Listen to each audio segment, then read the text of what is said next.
By the way, remember, not only we're in the middle of a fucking trade war. In all of our lifetimes, no one has seen this level of trade disruption in the world, right? We've never seen this before. We don't know what this turns into. We are seeing a drastic shift in worldwide trade policy as a result of the US. And Bitcoin is chilling at 95,000. This In is addition to the remarkable. tariff trade war, we've got a Yeah. global monetary reset happening before our very eyes.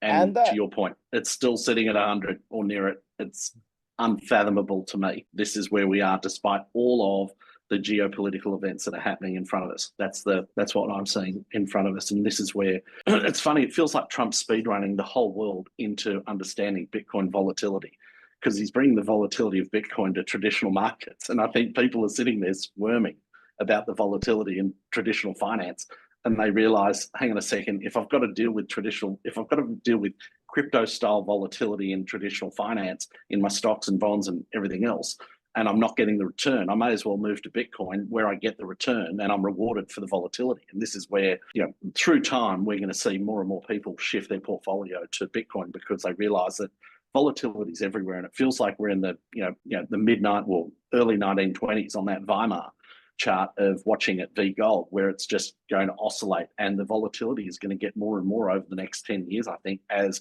more and more people move out of where they are to Bitcoin.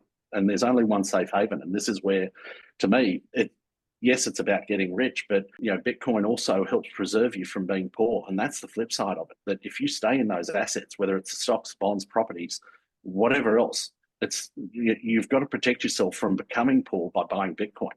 And it might not be so much about getting fabulously wealthy. It might just be avoiding being poor. And the only way to do that is by buying something that others can't fuck with, which is Bitcoin.